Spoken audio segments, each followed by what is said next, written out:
Two food recalls hit within 24 hours of each other this month, and neither one involves contamination, bacteria, or anything you can see or smell. Something slipped through a border checkpoint that was never supposed to slip through, not once, but twice in the same week. On July 24th, the Food Safety and Inspection Service announced that Maple Leaf Foods, based out of Lisle, Illinois, was recalling roughly 12,000 pounds of smoked bacon. Not ready-to-eat product, sitting in coolers and on store shelves right now, or at least until this recall reached them. The reason was not listeria. It was not undeclared allergens. The product had been imported from Canada without the benefit of import reinspection into the United States.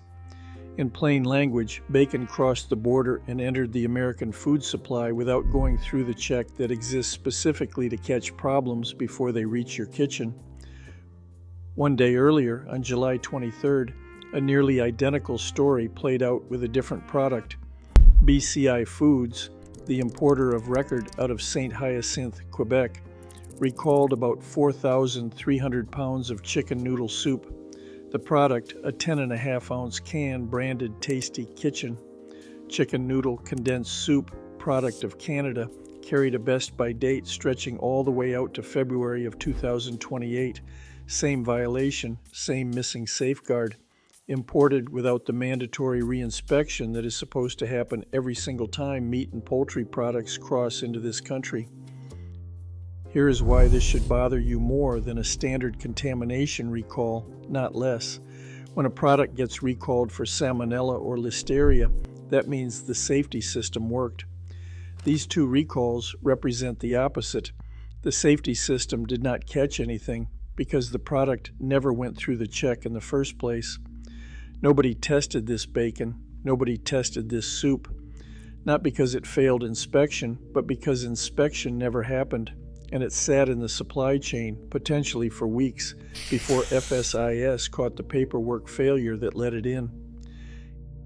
Import reinspection exists for a reason. When meat, poultry, or egg products cross into the United States, federal law requires them to pass through a verification process confirming they meet the same safety standards as domestically produced food.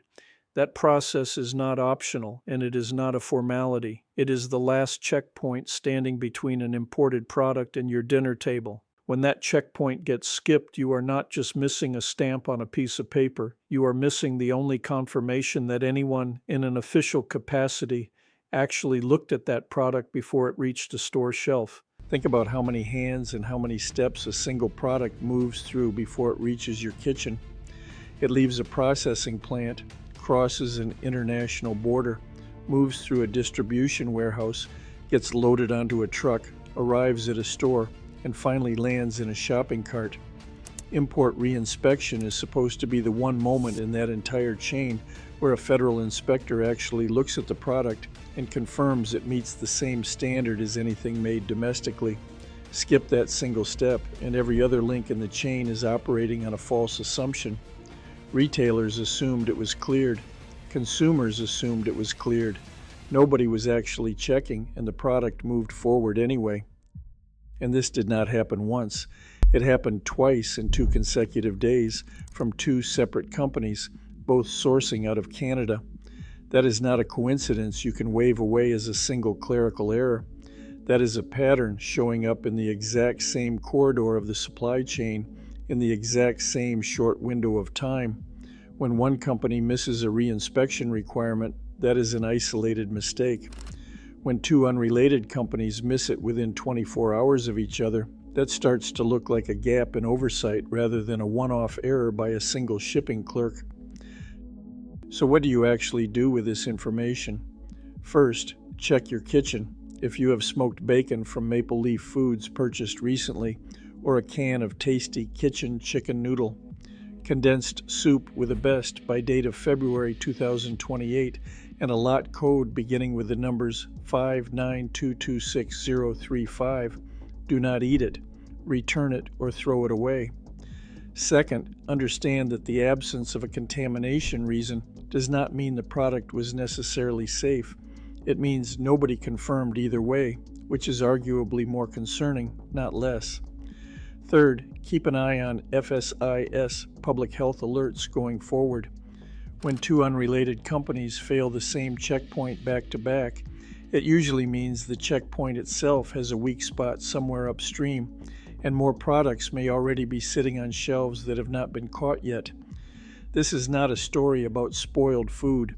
It is a story about a checkpoint that exists specifically to protect you, and how easily it can be bypassed without a single alarm going off until federal investigators happen to catch it after the fact.